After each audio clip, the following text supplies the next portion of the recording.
Hello, you already know what will be the topic of today's review, you've seen the notification on YouTube, I hope you are subscribed to my channel and you press that bell to get the reminders, if not, that's also okay. So today I will try to share my opinion about the iBasso DX220 Max. And you know, it's a perfect example of what I call engineering approach to problem solving. First, I summarize this idea to myself when I saw how another famous headphones company, KOS, made their signature KOS Porta.Pro Bluetooth model. When I've seen the announcement of wireless KOS Porta.Pro, I thought, where will they put battery and chips and all the necessary stuff to make them wireless? Well, okay, you've seen Porta.Pro, so you know they are really lightweight, minimalistic, so there is no place to put something inside. But they solve it in the most simple and efficient way. So if you haven't seen it, just pause this video and take a look, and if you saw the KOS Porta.Pro wireless, you know what I'm talking about. And actually appearance of our today's hero, iBasso DX220 Max, is the result of same approach. So iBasso decided to make the ultimate audio player, and usually audio players are called DAPs, digital audio players, or portable audio players, but even in marketing materials, Max is called not portable but transportable. Of course, you can see even by the size, it's not created probably for the pocket usage. I will elaborate more on that when we will talk about the controls, but anyway, even by size, it's not really pocket-friendly device, but you can carry it with you, definitely. It runs on battery power and it's still fitting to at least a jacket pocket or to some messenger bag on your shoulder or something like that. So you can transport it from one place to another. But of course, main usage scenario is more or less a desktop device, so to use it. What is the idea? Well, I hope the train will pass without many noise. The main idea, iBasso took their famous DX220 and the most popular amplifier Amp 8, and they just pump it to the maximum level. So they used here the same rock chip as usual, and you will, if you've seen the review of DX220, many things here will be familiar. Firmware and UI, UX and all other stuff, so if you, anyway, so they took DX220, they took Amp 8 and they just maximized its amplifier.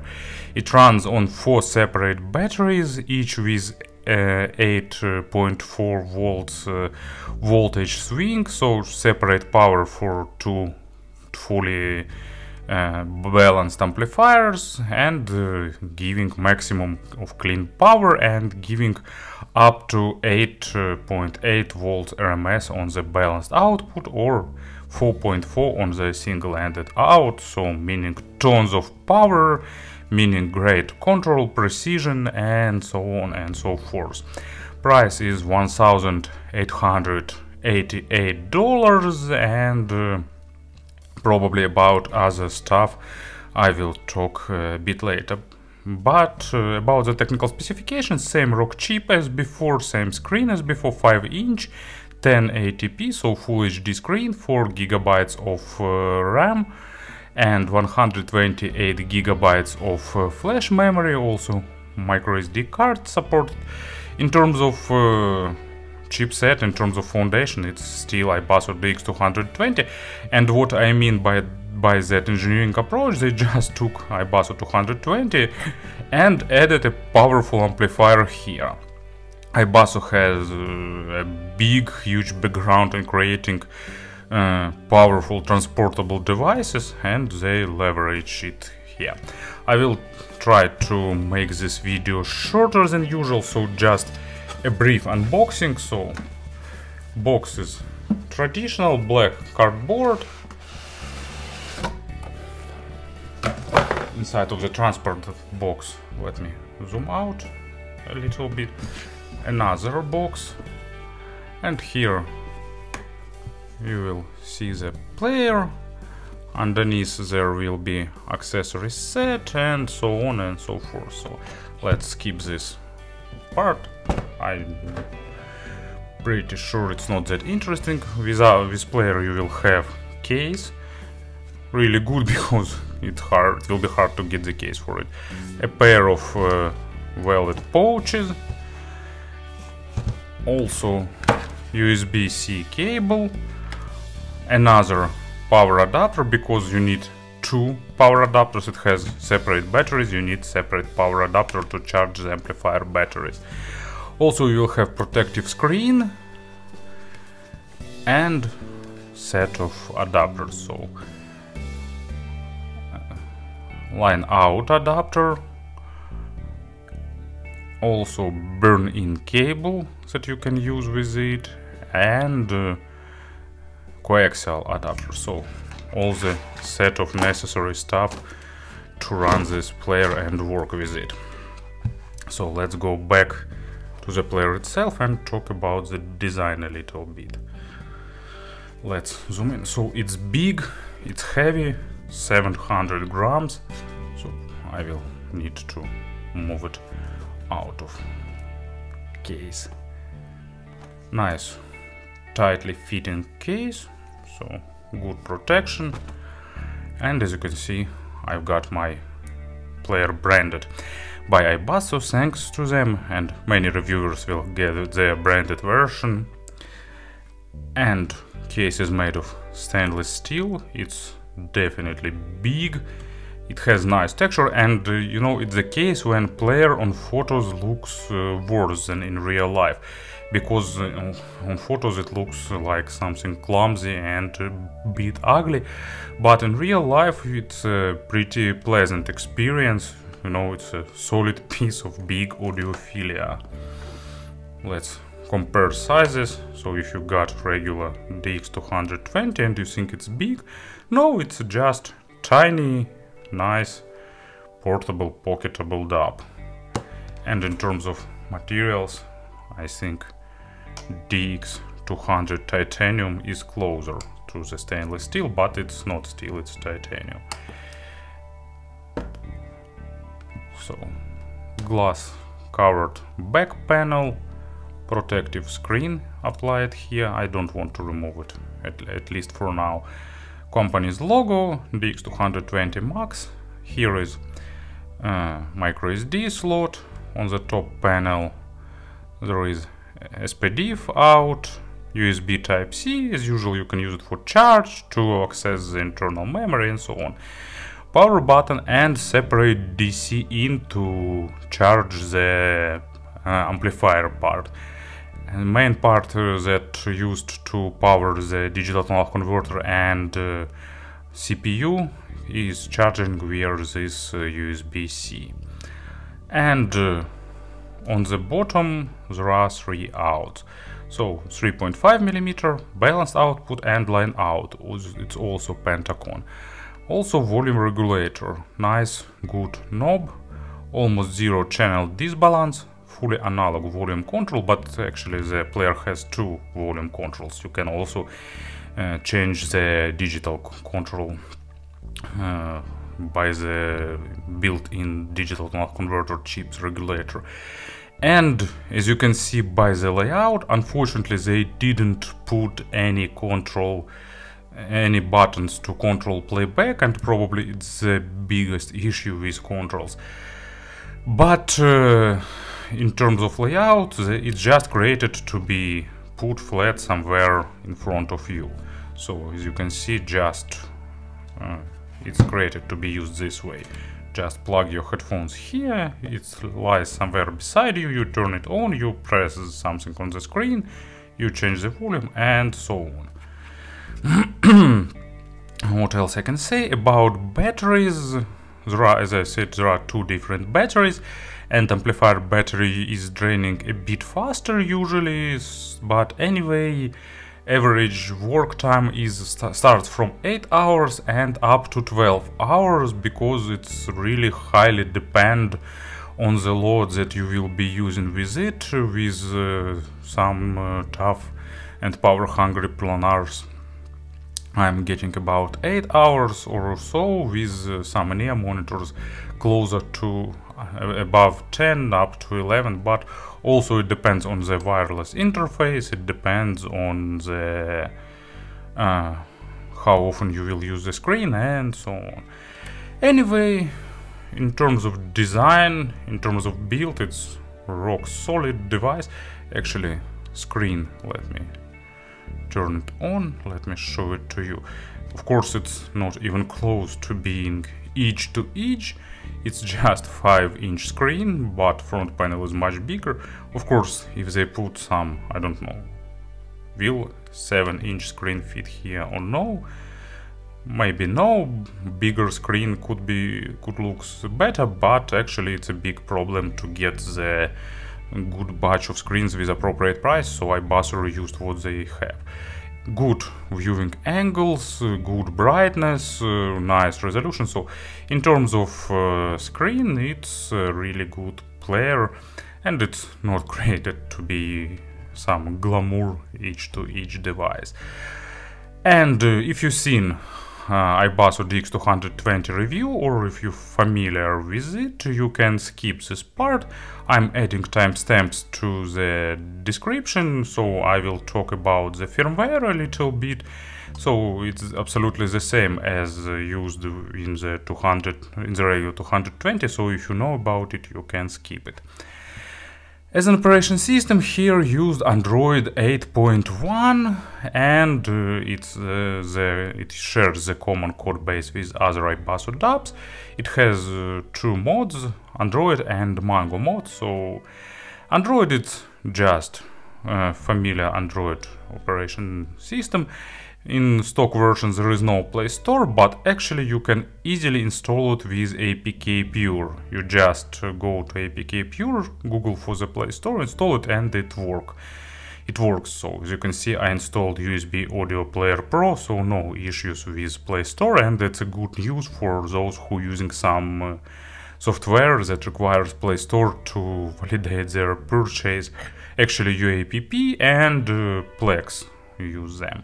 But of course, main idea by iBasso is that you will be using Mango Player.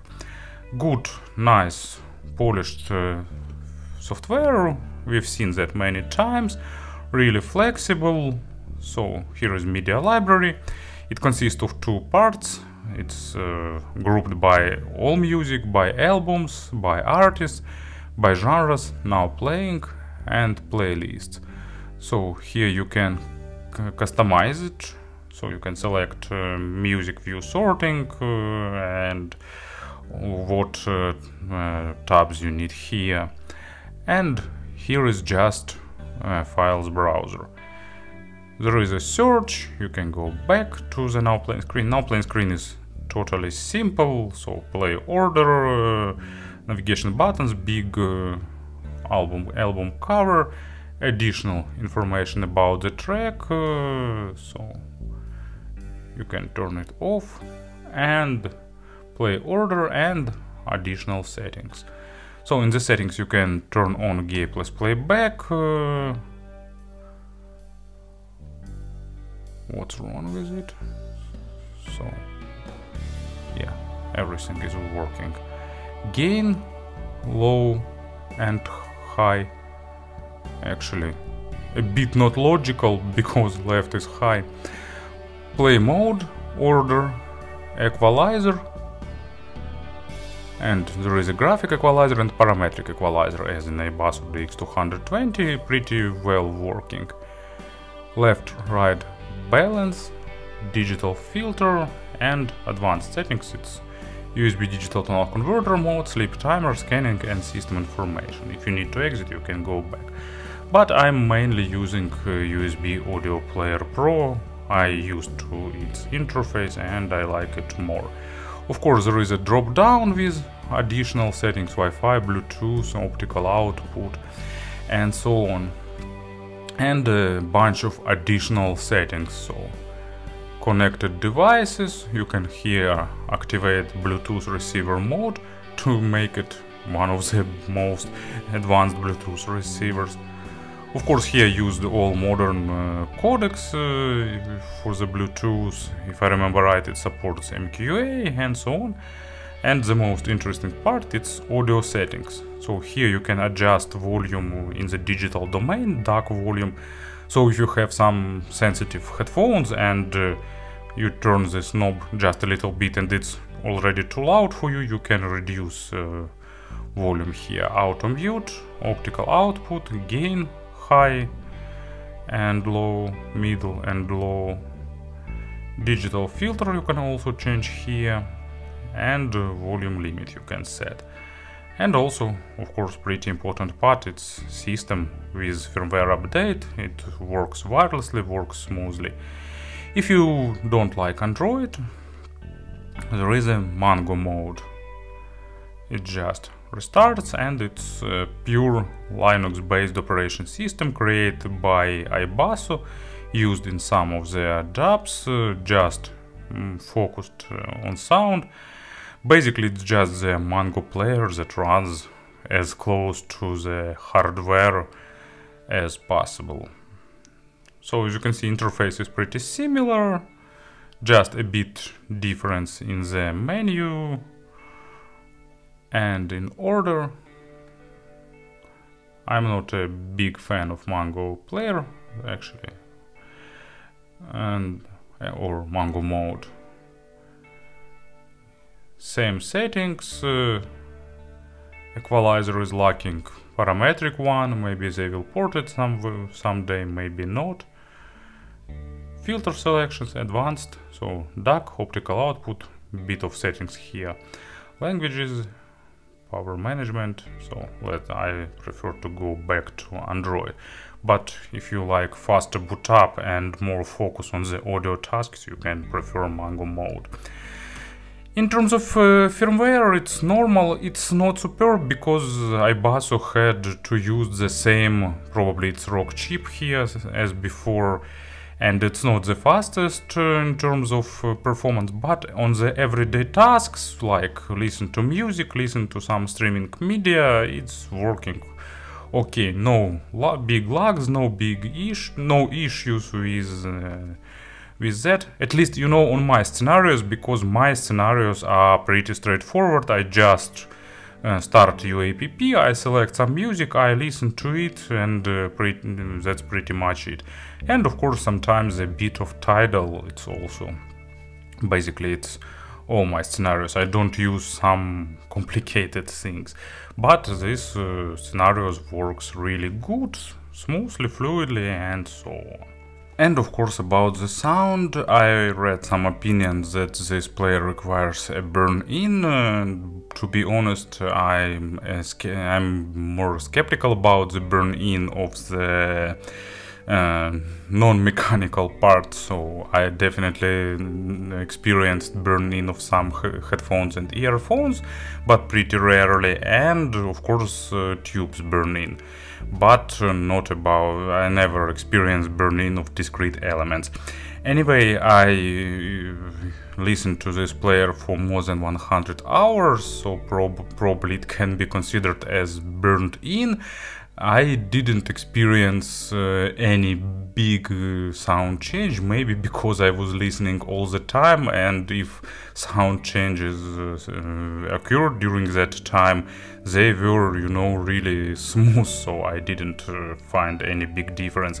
If I had two players, like one out of the box and second burnt in, to make AB changes, maybe I've changed my mind, but from my experience, about 100 hours of usage, no big change.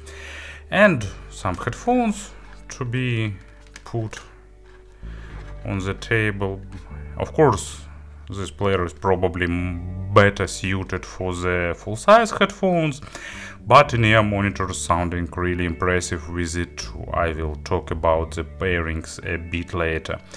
Here it's that rare example where when balanced output and single-ended outputs are almost absolutely identical. Of course, in case if your headphones doesn't require more power. If you're using some power-hungry planars, of course, balanced output with 2 times higher power will make a big difference. But with something more or less sensitive, don't expect big difference. So balanced here is more a way of achieving the higher power.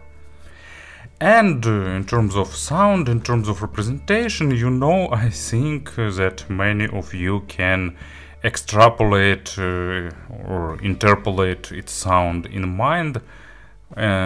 Just think of iBasso DX220 with more added controls, with a bit more dynamic, so it's natural sound close to monitoring with focus on the resolution and detalization without almost any coloration, just a hint of added weight in order not to sound dry, and that's what you will have. And add here absolutely total perfect control of every single note, of every single tiny sound, and let's talk what it gives. You know, probably I can call this player as a metalhead dub, but of course not only metalheads. But rock and metal music sounds really impressive with it, because bass here is controlled flawlessly, like it goes to the maximum depths available, I don't know, 1 Hz. Of course, everything below about 30 or 20 Hz is not audible, but anyway, it goes to the maximum depth, and it's controlled perfectly, and it squeezes the good bass even from the nitpicking headphones that require a lot of amplification. And because of that, all that drums, all that bass guitars, and especially like rhythm section where drum and bass guitars are playing something similar, sounding absolutely incredible and gorgeous. It's not the and also I can say that it's a bass head player, but not in terms of it's highlighting low frequencies. Absolutely no. Totally flat, totally natural, but if bass is present in record, it will play as much bass as was created, as was put by the mixing engineers, by the musicians, by the creators of the track. And if you need to have big fat bass, just add some bassy headphones and it will shine. I don't know. Campfire Audio Cascade, Maiden 99 Classics are just a few examples of really great bass head setups. But even natural but technical earphones will give you good bass with nice texturing, with nice layering, with a bit of highlighted dynamics, and it makes low frequency notes a bit more highlighted, a bit more present, more saturated and more engaging. Just few examples. First one, it's the Pain of Salvation in the passing light of day. I really hope that they will release some new album soon, because 3 years passed since 2017 and we need something new. And it's the intro song on a Tuesday, and it starts with that drum and bass guitar combination, and this player delivers a great amount. Well, once again we've got a train here, consider it as a free headphones test. So if train sounds realistic, then your headphones are good. So really nice, really strong bass line, really powerful drums with good well-defined kicks, and at the same time really good detailed vocal of Gildenlöw, nice percussions, nice guitar part. Everything is aggressive, rough, and sounding appropriately. You know, I wanted to fill these test examples with only heavy metal tracks because they're sounding just over impressive, like, I don't know, Power Wolf, Ghost, and so on. But I tried to add some other genres, but anyway, today's selection will be a bit tilted towards rock and metal. And just another example, it's Juno Reactor, Trans-Siberian. Great bass line, perfectly controlled by the powerful player with maximum depth, so it's what you need for the electronic music. But of course, player not highlighting bass, so keep it in mind. You will need, if you want boosted low frequencies, you will need some bass heavy headphones, so it's kind of rule. And mids, also its signature iBasso mids, natural, linear, without any coloration, a bit highlighted macro dynamics, but at the same time going really deep into the micro detalization, so good quality of records is a great plus here, because player won't try to hide any issues with records, and you know, here used the double 9028 Subbers digital tonal converters. They are known as being monitoring and critical for the quality of records, and it's amplified by the powerful natural amplifier, and you can understand why good mastering is required here. But thanks to the pure A-class amplification here, player highlighted emotions and macro dynamics here too, so it's not sounding flat, natural or too monitoring, so dynamics is really good, instruments really lifelike, and vocal is saturated. Imaginary stage is noticeably above average both in width and in depth.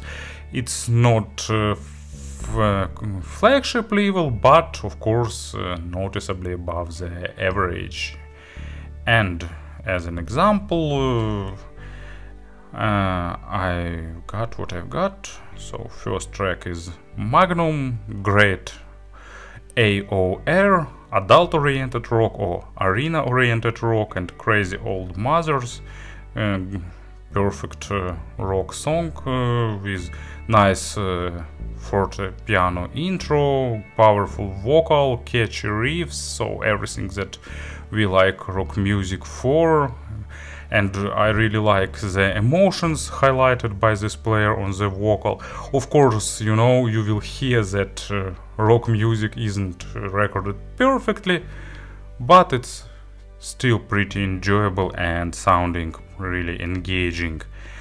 And second example, it's a pretty complicated track, also, you know, maybe not a perfection in terms of record, but also really nice engaging track. It's Hans Zimmer, live in Prague, and of course Pirates of the Caribbean, and of course this movie franchise gave us few really good soundtracks, but of course everyone wants this part that starts at somewhere at 9:50, and it's a big orchestra playing to all its might, playing with all their power, with all what you can expect, and you know, it's sounding really lifelike. You just feel yourself transported to that live event, and you are really deep into that atmosphere.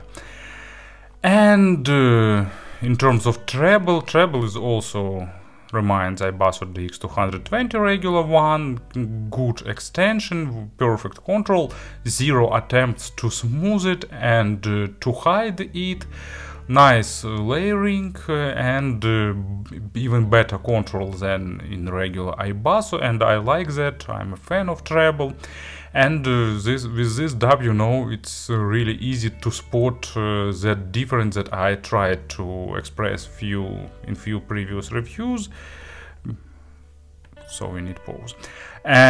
Difference between the different tweeters, like piezo tweeter, electrostatic, and balanced armatures. You can definitely get the idea of difference. And attacks and decays are really realistic. It gives really good layering, and good layering gives you nice overtone saturation and nice sense of realism for the timbre-rich instruments, and also really good staging with audiophilic recordings like Jazz at the Pawn Shop, for example, that I used recently as an example. You will get all the nuances of that hall where it was recorded. But I prepared a pair of another examples. So first one, it's Iron Maiden's Book of Souls, Empire of the Clouds. You know, Bruce Dickinson is one of my heroes, so up the irons. And he's a fencer, he's a pilot, he's the greatest singer in the history of heavy metal. And when he decided to create an epic 18 minutes track, he needed to learn fortepiano, and he did that. So, and fortepiano intro here sounding good. Of course, it's also not a masterpiece in terms of recording, but thanks, and you hear it, you know, because DX220 Max shows all issues with record, but at the same time it's highlighted dynamics, makes you forget about the issues. And then bass part starts and vocal, and it's all sounding realistic, engaging, and so on. And yet another example, it's Deep Purple, made in Japan, Child in Time, remastered version, really good live record and really good remasters that I like. And Child in Time, you know, perfect rock ballad, great vocal, keyboard line and percussion, and all that percussions recorded live requires good treble, and player gives that. And yet another example, because I could, why not? It's Pink Floyd, High Hopes. Probably it can be considered as the last song in the history of Pink Floyd. Of course, there was also Endless River, but I think that, let's be honest, and the history of Pink Floyd is over with the Division Bell and High Hopes. Also fortepiano intro, that bell and signature guitar part, vocal and touching text, good performance, good track. So well, I just added here because I get so many good emotions with this player and this track that I just want to share it. I probably can't express them fully, but anyway, just go and listen this track. So to summarize everything, it's natural signature with good focusing both on the micro detalization and macro part. So, you know, it's just a powerful amplifier added to a good dub. So, good digital tonal converter gives you detalization and neutrality, and amplifier gives you great macro dynamics. Probably in terms of pairing it suits more for the full-size headphones, but with in-ear monitors it performs also really nicely. Even with sensitive models, background noise is pretty low. It's not absolutely gone with such a powerful amplifier, I think it's impossible, but with Han I got zero background noise, and with ultra-sensitive models like Andromeda and Solaris, noise is on the really acceptable level. And with iFi iMatch it's also gone, so it definitely can be used with in-ear monitors. Just reduce the digital volume and you'll get it. Nice power. And on the other scale, full-size headphones, it can drive almost all of them without absolutely any issues. To summarize the sound part, natural monitoring but with good dynamics, really lively. Speaking about the comparisons, to be honest, I don't know, does it make much sense, because of course it's not the portable player, and compare it with smaller and portable devices, it's just not fair. DX220 is of course a good device, but this one is more powerful, more dynamic, more resolving, and so on. what we've got in this price range, let's say FIO M15. FIO M15 is more weighty in terms of representation.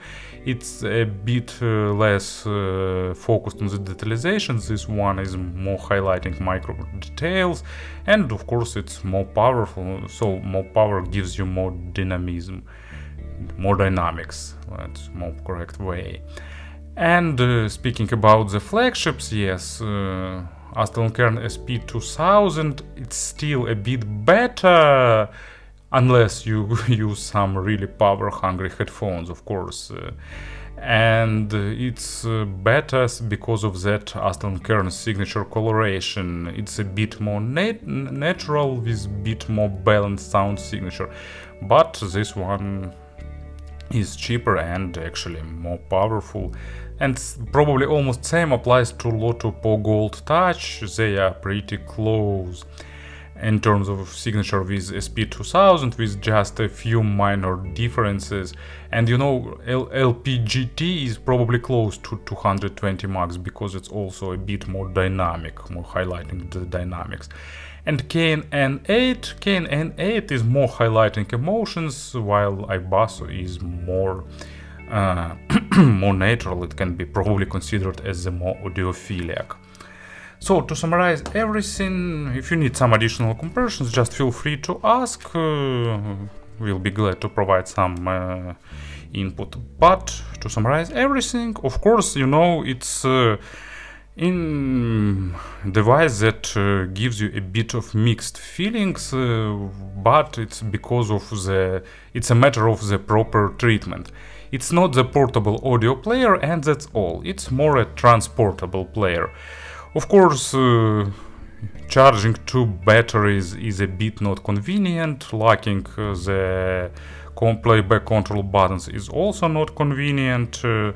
But it's a device that is meant to be used on the table in front of you, so in this aspect it's a really great device that almost has no rivals, and in this aspect it's a really good, especially if you want to drive some full-size cans, some planars from the portable device, and consider it this way.